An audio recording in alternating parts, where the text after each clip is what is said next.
Minister for Foreign Affairs of the Democratic People's Republic of Korea.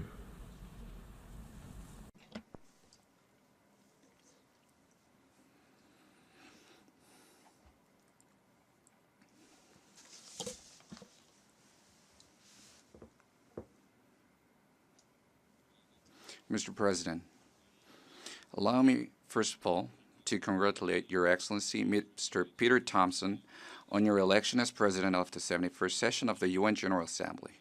I look forward to a successful outcome of this session under your able stewardship.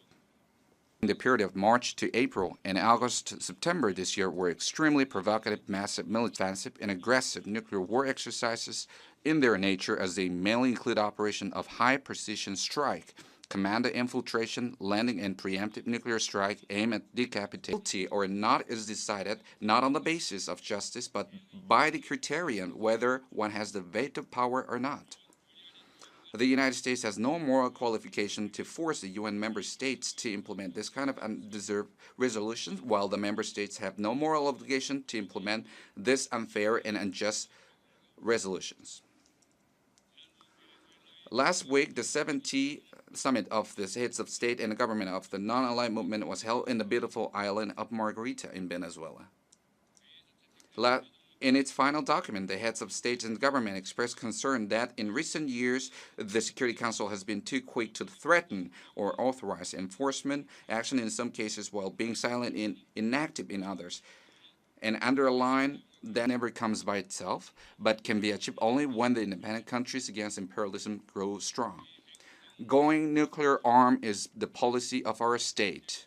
As long as there exists a nuclear weapon state in hostile relations with the DPRK, our national security and the peace of the Korean Peninsula can be defended only with reliable nuclear deterrence.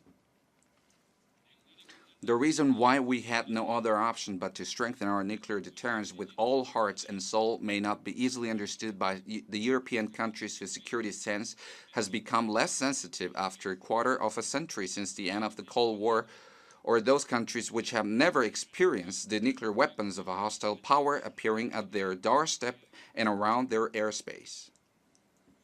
The successful nuclear warhead explosion test that we have conducted recently is a part of practical countermeasure to the rackets of threats and sanctions of the hostile forces, including the United States, which viciously make an issue of the exercise of the right of the President.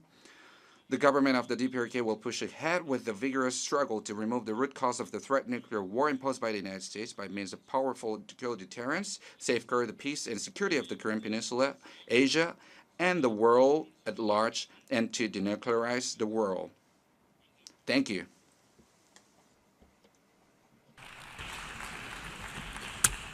I thank the Minister for Foreign Affairs of the Democratic People's Republic of Korea for his statement.